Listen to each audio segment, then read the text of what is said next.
Okay, thanks very much. So it's a great honor to be part of this celebration of Nigel's work. I first met Nigel in 1991 when I spent a postdoc year in Warwick. I think since then our paths have crossed almost every year at workshops and meetings, often in Madrid at events organized by Oscar. I looked through my photo collection and found some evidence of these meetings. There's the one in 1992, 1997 in Pretoria. There's one in Madrid 2006, Miraflores in 2008, and 2017 in Allerton Park in Illinois. And that's the most recent one I have, but there have been many others.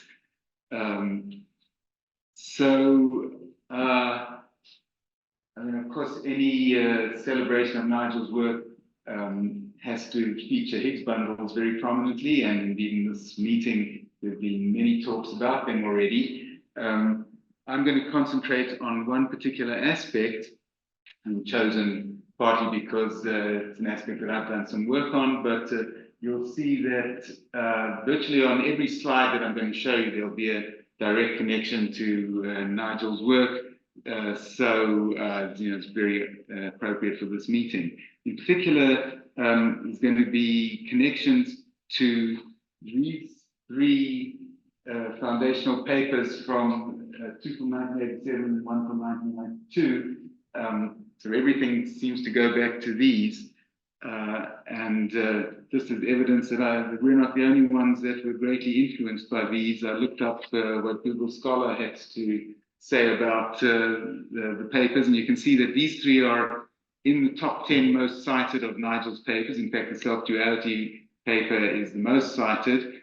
And it's also worth noting that the citation rate shows no sign of declining. So we have lots more to look forward to.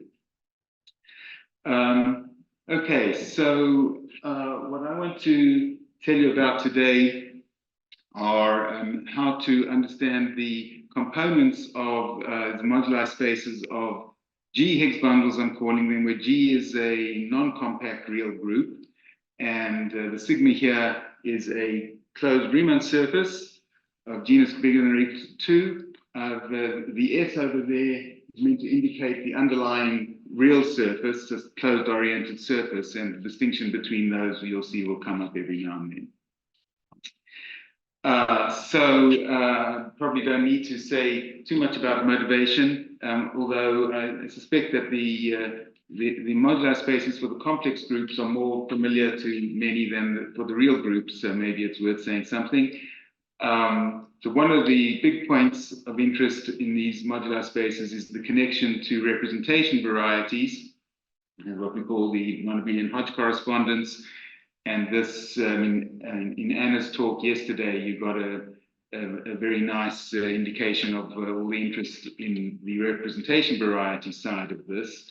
And these modular spaces also form very interesting loci in the modular spaces for the Higgs bundles for the complex groups. So there's interest from that aspect as well. Also, they turn out to be spaces with very rich structure, and the source of the multiple components turns out to be very interesting. So they're interesting in their own right, apart from these other aspects. So which groups are we talking about here? As I said, they're non-compact real groups. I'm going to just talk about the non-compact real forms of complex simple Lie groups.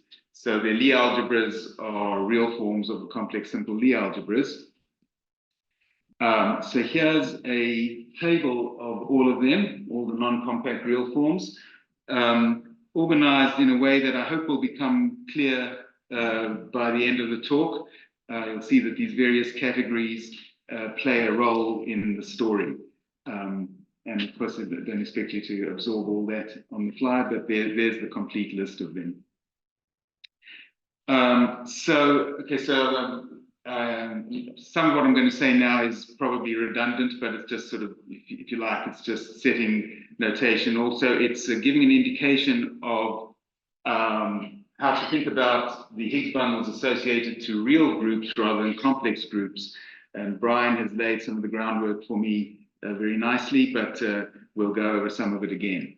So Higgs bundles, of course, were introduced by Nigel in the 1987 paper, though the name Higgs bundles comes from Carlos in his important work soon after that as well. So for the complex groups, you think of a Higgs bundle, it's a pair, it's a holomorphic bundle together with an extra piece of data in the Higgs field. The holomorphic bundle, you can either think of it as a principal bundle, that's what I've indicated with a P here, a holomorphic principal bundle for a complex group, and in which case the Higgs field is a holomorphic section of the adjoint bundle twisted by the canonical bundle of the surface. I've used the notation for the adjoint bundle shown there because so that indicates the bundle associated to the principal bundle with fiber, the Lie algebra. We're going to see other associated bundles with vector fibers, so to sort of soften you up for the notation. I've described the adjoint bundle in that way. You can also, there's the vector bundle version of this, where the Higgs bundle is a holomorphic bundle together with a section of the endomorphism bundle. That's of course, the key features of these that we'll need are the fact that there's a good notion of stability for these, and there is an equation introduced in Nigel's 1987 paper, which we're going to think of, and this is the way it was described in Brian's talk earlier, as an equation for a metric on the vector bundle, or if we're talking about principal bundles, that means it's an equation for a reduction of a structure group to the compact subgroup. The equation, the Higgs bundle equation is the one in the blue box over there. The F there is the curvature of the Chern connection associated to this metric. And the crucial thing, the Hitchin-Kobayashi correspondence for Higgs bundles, is that this is a sort of a loose description of the theorem, that there's this correspondence between existence of solutions to the equation and the property of stability, both of which are what allow you to construct the moduli space. That's what I've denoted here by the M. The connection to surface group representations, the non-Abelian Hodge correspondence, you can see from the fact that you can repackage the data that defines the Higgs field in an important way. So here A is the Chern connection determined by the metric that solves the equation. And if the metric solves the equation, then you can, if you have a solution to the equation, you can modify the Chern connection to form a new, this is now a complex connection, the nabla, which is the Chern connection modified by the Higgs field. And if the Chern connection and the Higgs field satisfy the Higgs bundle equation, then this new connection is flat. So Brian described some of this in his talk already. And so once you have a flat connection, once you have this flat structure, then that defines surface group representation. So here, this is a representation from the fundamental group of the underlying real surface, that's the S, into the complex group. So this is one half of the correspondence between the modular space of Higgs bundles and the representation varieties. And from this perspective, you can see where the real groups can fit in. On the representation theory side, that's sort of pretty obvious because you can look at the representations that lie in a real form of the complex group. But it's maybe not quite as clear what you do with the Higgs bundles. But the way to think about it, this also goes back to the foundational papers. From one point of view, sort of one of the crucial things that Nigel showed about these moduli spaces is that they're not only complex spaces, but they have many complex structures. They have a hyperkähler structure. Is it possible to kill the notice that the volume? Oh, sorry, I didn't realize it was up there as well. If I can find my, hold on, let's see. I can't find the pointer. The mouse. Can you? Yeah. Can you do it? Yeah, I'll do it.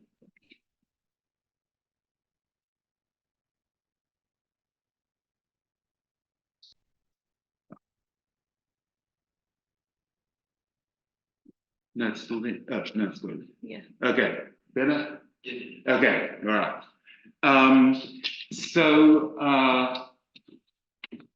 One of the consequences of this hyperkähler structure is there's this natural involution that you see on the moduli space there, which is holomorphic with respect to one of the complex structures, but anti-holomorphic with respect to the other.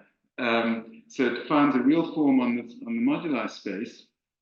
And so you get this locus, the fixed point set of this involution, and you can see that this is the locus of the Higgs bundles corresponding to the representations into a real form by looking at the holonomy of the flat connections that you get in this locus. In the case of SL2R, which is the case that was worked out in Nigel's original paper, you see that this new connection, this nabla, which I mean a priori has its holonomy in SL2C, if it comes from something in that fixed point locus of this involution, the holonomy is actually in SL2R. You can also see the structure of the Higgs bundles in this locus, and this gives you a clue as to how the general definition for a real group should go. The Higgs bundles in this locus, which are SL2C Higgs bundles, but the structure specializes to a bundle whose structure is actually SO2C, which you can write as a line bundle plus its dual.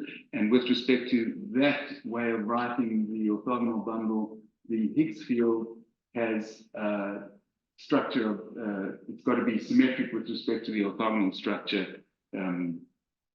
That's the structure group of the bundle V. So this can be generalized and formulated in a way that describes Higgs bundles for any real form.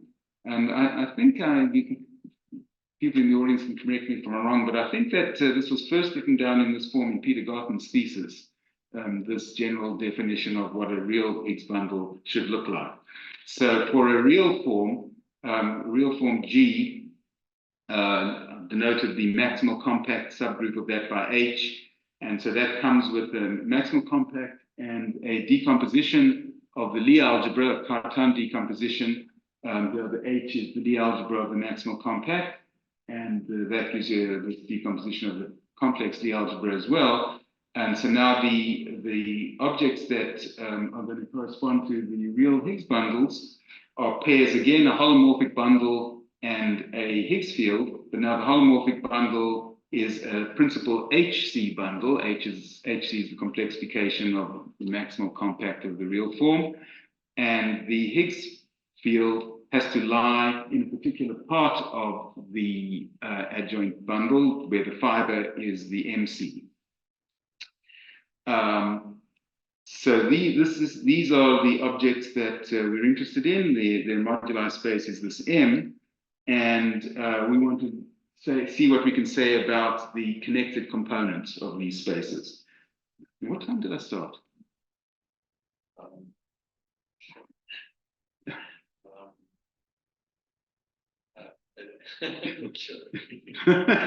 All right, I'm just going to keep going until you stop me then. Okay, so we're interested in these connected components. You can already see that there's something interesting going on from the case of SL2R. So this was analyzed from the Higgs bundle point of view in Nigel's 87 paper, and roughly at the same time Bill Goldman analyzed the representation variety and actually gave account of the components, not just for SL2R, but for all finite covers of PSL2R. There are multiple components. They're labeled by an integer, which lies in a bound, in a bounded range. And for all values of this integer, this is the Toledo invariant, for all values except for its maximal one, the corresponding components are connected, but at the maximal value, there's 2 to the 2g components. And each one of these, so these were the ones that Nigel showed were described by the space of quadratic differentials, which gave you a parameterization of tightening the space. So this was the beginning. But one of the important things that Nigel introduced in those papers was a way to detect components using a very natural and very useful function defined on the moduli space, which is the function that gives you the L2 norm of the Higgs field.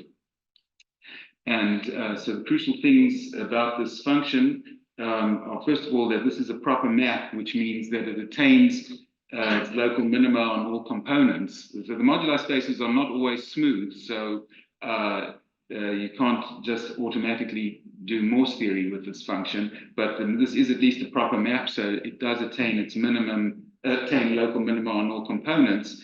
But furthermore, on the smooth locus, this function is a moment map for a natural S1 action in this moment on the moduli space, which means that the critical points of the function can be identified with the fixed points of this S1 action.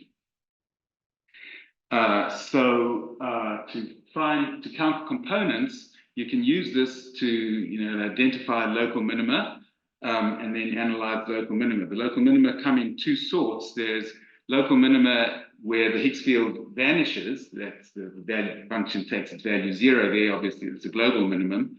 And these these local minima occur on components where everything is determined just by the topological type of the bundle. But then there are also local minima where the Higgs field does not vanish. And these are really the ones where the interesting things happen.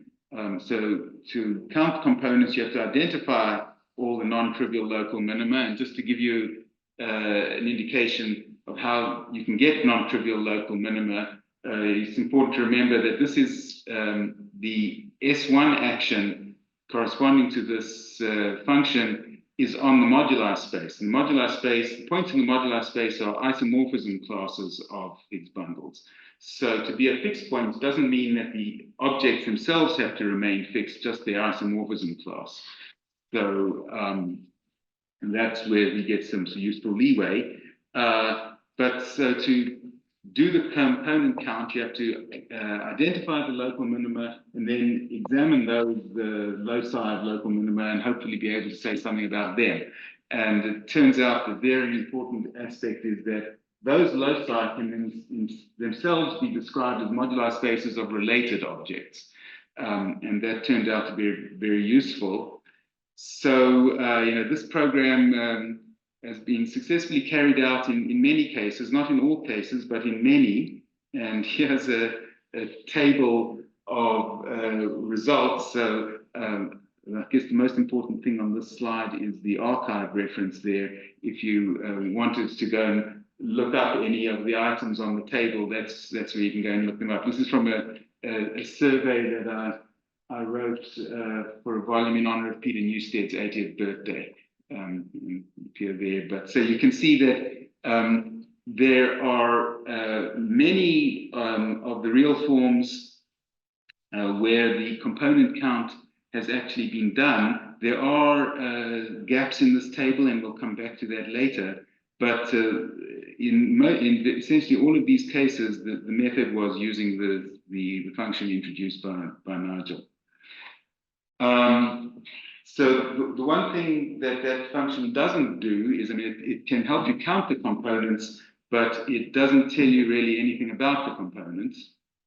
But there are cases where there are aspects of the components that have been discovered in other ways. And we're going to describe some of them now. And this is, sorry, I can see that box is, the little box in the top right-hand corner is still obscuring something. Sorry about that. What it says there is the Higgs bundle version.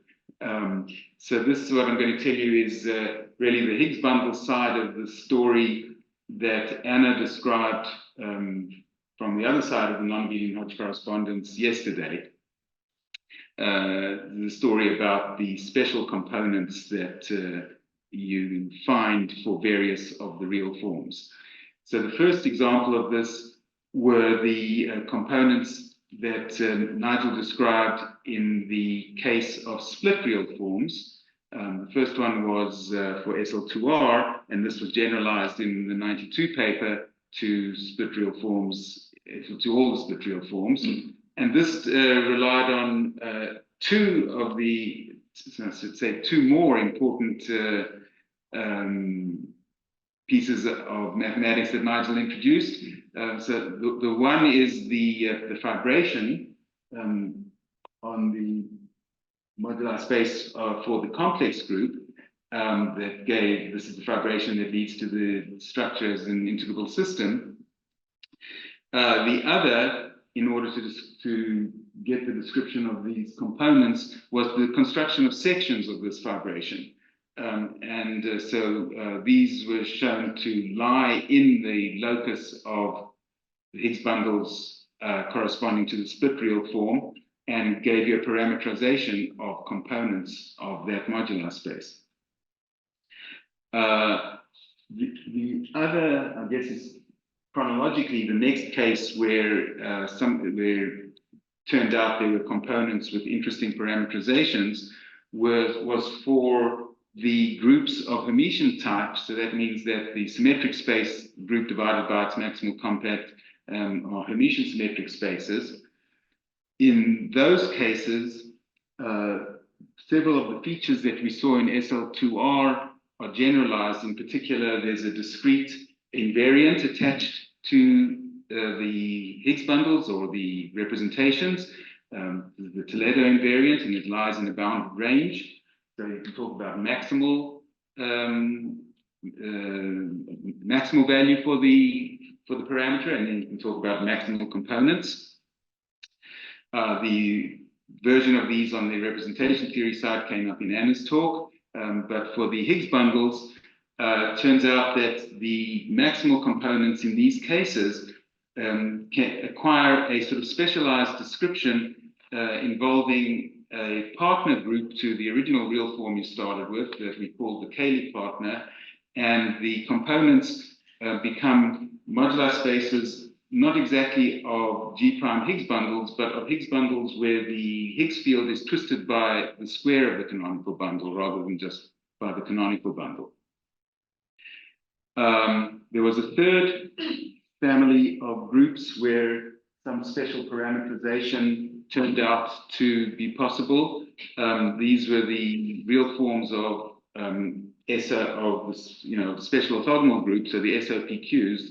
And so this was the work of sorry, I keep trying to use the mouse and can't find it. But so the initials there are Arroyo, myself, Brian Collier, Oscar Garcia Prado, Peter Goffin, and Andre Oliveira. And what we showed for the group's SOPQ is that there's a sort of a hybrid of the parameterization of the Hitchin components and the parameterizations of the maximal components in the Hermitian symmetric case, where there are components parameterized. So the parameterization includes a piece that is like the Cayley partners, except the twisting now is not just by k squared, but by some power of the canonical bundle. The Cayley partner group in these cases is SO1 Q minus P plus 1. And then there is a part that is like a parameterization of some sort of subsplit real form. So, of course, you have to ask what these might all have in common and whether there could be any others. And as described, this was mentioned both in Anna's talk and in Brian's talk, it was sort of obvious that a key role here is being played by SL2 triples in the Lie algebra. So this was actually already evident in the description of the Hitchin components, actually, that was described in earlier talks also. But to see how that comes about, we just need to look a little bit more closely at the way the section of the fibration is constructed. So the first thing to note is that these components contain a non-trivial minimum of the S1 action. So this is sort of the partner of what Anna described, where to construct these components, what you have to do is start by finding a special point in the component. The special point here is the fixed point of the S1 action, so at the fixed point, there's an infinitesimal action that acts on the tangent space of the modular space at that point. Also, because of the way it acts on the Higgs field, the infinitesimal action acts on the Higgs field by the way I've written there, that it's the action gives you I times the Higgs field. So if you if you restrict to any point on the surface, the infinitesimal action of infinitesimal generator of the S1 action and the Higgs field together give you 2/3 of an SL2 triple, and this can be completed to an SL2 triple. In this case, it's a principal SL2 triple, and because of the structure imposed by an SL2 triple, and I'll say a little bit more about that in a minute, this allows you to construct special Higgs bundles. The Higgs bundles that you construct using this data, the principal bundle has a specialized structure. The structure reproduces, in fact, in these cases, to C stars, a sum of line bundles, or powers of the canonical bundle, for example. And you also get a recipe for constructing the Higgs fields that Brian described in a little bit more detail. And it's from this information obtained from this underlying SL2 triple that you can construct the section. So turns out that the essential ingredients in this can be put in a more general setting. And so this here, the initials are, again, it's myself, Brian, Oscar, Peter Gotham, and Andre Oliveira.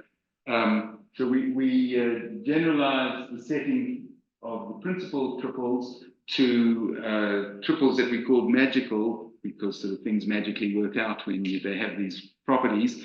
So here's what the magical SL2s are, and these are what lead to the description of the components in those cases that I mentioned. So for any SL2 triple, you get extra structure. I mean, this induces structure on the complex Lie algebra. Two important ones are you get a decomposition into weight spaces for the semi-simple element in the SL2, that's the H, and you also get a decomposition as SL2 representation spaces. From this structure, so some of the crucial things that follow from this, there's an involution that sort of appears that you can define in terms of the data from these decompositions. This in general is just a vector space involution, and the definition of magical is that this involution should also be a Lie algebra homomorphism. So when everything lines up, when all these structures line up, that's when good things happen. And in particular, there's a real form on the Lie algebra that's defined by this, and that's the canonical real form associated to this magical SL2 triple. There's also another real structure that emerges on one piece of the Lie algebra, that's the G naught in this weight space decomposition. And out of these, so this is sort of the crucial theorem. The first one is a classification of when this can happen. What are the real forms that you can obtain as associated to a magical SL2 triple? And the list where this happens is the list I've got here, which you may, if you paid careful attention in Anna's talk, you will realize is exactly the same list that appeared in her talk. So that's the classification of what the magical real forms can be. And for all of these, there are components in the moduli space with a special parameterization, which involve the partner group that came from one of the consequences of being magical, and a piece that corresponds to the parameterizations of technical components, or Hitchin components. So the components that are described in this way we call the Cayley components. So as I mentioned, this classification is exactly the same as the classification of the real forms, which admit the positive structures that Anna described. These are the beta positive structures developed by her and Francois Labrie and Olivier Guichard. And so these components in the Higgs bundle modular space, so actually one of the things we showed in our paper is that these contain theta positive representations, or on the other side of the non-abelian Hodge correspondence. So these are among the higher Teichmuller spaces that are determined by the theta positive structures.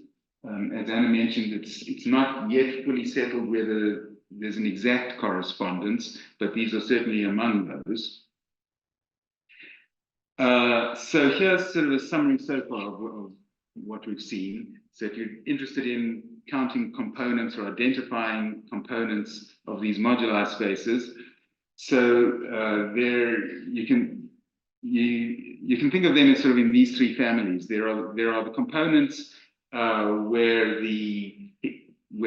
components which contain points where the Higgs field vanishes, and those are labeled just by topological data of the bundles. Those correspond on the representation theory side to components that contain representations which factor through the maximal compact.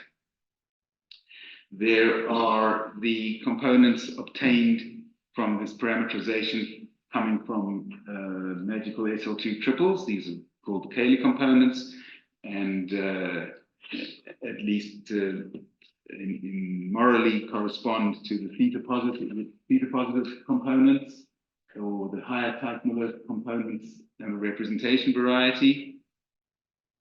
And then there are still some real forms which fall outside of those. In particular, in the Hermitian symmetric case, the components that can be described as Cayley components are the ones where the discrete parameter, the Toledo invariant, is maximal. But there are also the other components where it's non-maximal, and those are a sort of a special case as well.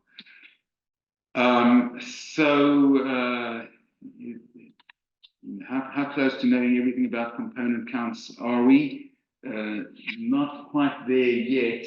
So in this table, some of the entries are blank, and some have these double brackets around them, which means that they're sort of conjectural. In fact, they're lower bounds. The orange ones are the Hermitian symmetric cases where uncertainty about the non-maximal components is preventing those numbers from being definite. But then there's also, so the biggest gaps are for the exceptional groups. And so I'm not sure how much time I have left, but I'll just keep going. 20 minutes. Oh, okay, great. what I want, all right, well, you might get out of here early in that case.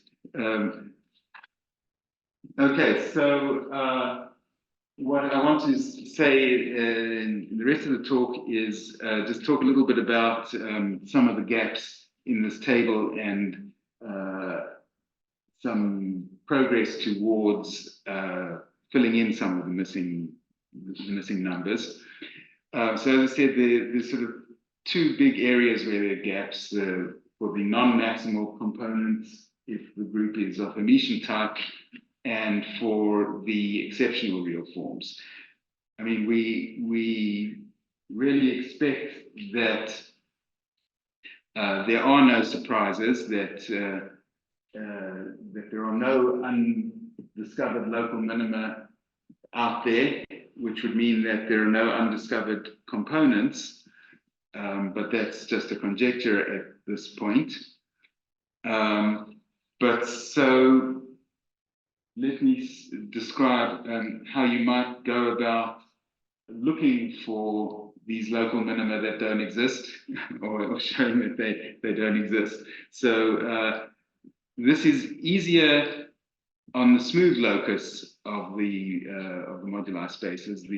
But there's no a priori reason to rule out the possibility that there might be local minima at the singular point, so that has to be dealt with separately. But at least on the smooth locus, you can develop a criterion for being a local minimum that is allows you to say quite a lot about where they can lie.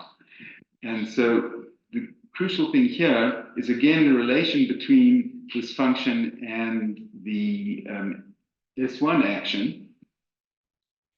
So if you're at a critical point on the smooth locus, the way you would identify local minima among the critical points in the usual Morse theoretic way is you have to, if you look at the index of the critical point, which means you have to examine the Hessian of the function at the critical point and show that the eigenvalues are all positive.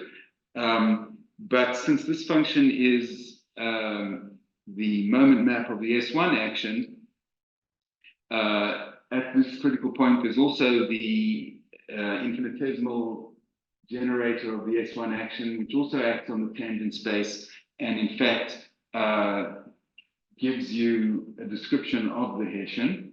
So you can characterize the local minima in terms of the weight spaces for this infinitesimal generator. To really make this effective, you have to actually know something about what the tangent space of the modular space looks like. And so this draws on descriptions of the deformation spaces for the Higgs bundles, which you can show gives you a description of the tangent space in terms of the first hypercohomology for a complex defined by the Higgs field. So remember here we're talking about Higgs bundles for a real group, which means that the bundle is the principal HC bundle, and the Higgs field lies in part of the adjoint bundle that's determined by the MC component in the Cartan decomposition of the Lie algebra. The complex here, which determines the tangent bundle, is the one that got over there, where the Higgs field is the map between the adjoint bundle for the HC principal bundle and this part of the adjoint bundle where the Higgs field lies.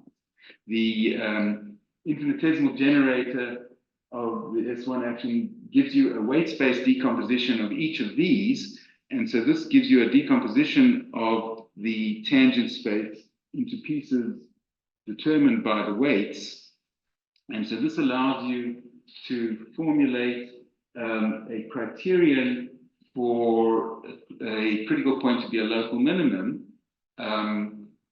which is the following. So this map determined by the Higgs field should be an isomorphism for all weights, for all positive weights, and that will correspond to, because of this relation to the Hitchin, corresponds to the critical point actually being a local minimum. So that's the criterion that turns out to be the useful thing. The way that we're using this in our search or in our quest to rule out other local minima is to observe that this criterion gives you some necessary conditions that have to be satisfied at a local minimum on the smooth locus, and then the hope is to show that there are no possibilities for satisfying these necessary conditions outside of the ones that we already know. So the necessary conditions, so this is given a real form with its Cartan decomposition. In order for a semi-simple element in the HC part to come from an infinitesimal generator at a non-trivial local minimum, there are certain necessary conditions. And so what are they? So you also need to feed in the weight space decompositions of these HC and MC parts. And then the necessary conditions are, first of all, that the weight 1 part in MC has to be non-zero, because that's where the Higgs field has to live. So in order for this to come from a critical point, a local minimum, in the way that you would want, there has to be a non-zero Higgs field. So the weight 1 part in MC has to have positive dimension. And then in order for those isomorphism conditions to be satisfied, the two sides of the isomorphism have to have equal dimension. So these are not, definitely not sufficient conditions, but these are necessary. These can be checked. If you have a Lie algebra and a real form in it, and you have all the Lie theoretic data, which you can then apply these necessary conditions to. So this is what we did for the real forms that show up in that list of real forms that come from magical SL2 triples. So for those, we wanted to check whether it was possible for these necessary conditions to be satisfied. And so, we could see that it could be turned into an algorithm that could be checked given the Lie theoretic information. And clearly this had to be done on a computer. The only problem was that none of us had any usable computer experience. But so we didn't let that deter us. We thought, well, we'll ask ChatGPT to do it for us. And that's what we did. And ChatGPT produced a Python program for us. I mean, it's a very simple program. Anybody with any minimal experience would have been able to do it, but we didn't have that minimal experience. But ChatGPT did a pretty good job, and we had great fun running the Python program on these real forms. And so what we found is that there are no unexpected Z gradings where these conditions can be satisfied. Unexpected means that it did find the gradings that come from the critical points that lie in the Cayley components we know of, but there are no others. So that's very encouraging, but it's not a complete result, because it doesn't rule out the possibility of local minima at singular points. Going back all the way to the SL2R case, we know that you have to deal with those sort of by hand separately. You can't resort to Morse theory arguments. So that's where things stand. And I think I will end there, but just one more thing. I forgot to clear this with the organizers, so I hope they don't mind if I make a little ad at the end of this for a new journal that the audience and the people in this audience may be interested in. It's a new journal hosted by Compositio that's meant to be a home for all things moduli, where all the various groups interested in moduli from different perspectives can find a natural place to have their work advertised. So the journal is open for business. So please, if you have excellent papers on things related to moduli, send them to us. Okay, thanks.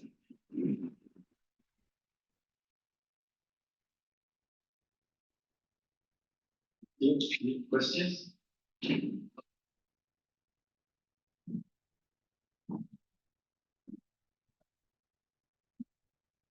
Did ChatGPT know how to find the equations for the real forms of the exceptional algebra? No, we had to feed in. I mean, basically, we had to feed in the dimensions of all the pieces in the grading, and then have it check the necessary conditions on that. So yeah, by the time it got What to what did you ask him? Maybe you knew. No, I didn't know the conversation. No, but did you guys ask? Try out? But it might know because it's like read all over the internet. It's true. You're right. Maybe we should have gone to ChatGPT earlier. That's a good point. Yeah. Questions? I have a comment. If you go back to the table, this huge table with counting components, yeah.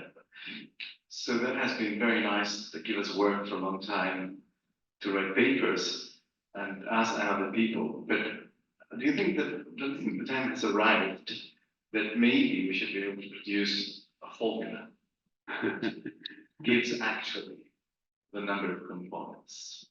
Where the input would be The input would be a group, which is actually there's a set grading involved here, and then there's a group G0, let's say, and the set grading of the Lie algebra and G0 on some sort of space, and then should be the root system of the G0 and the weights of the representation. Yeah, I mean, I guess yeah, definitely.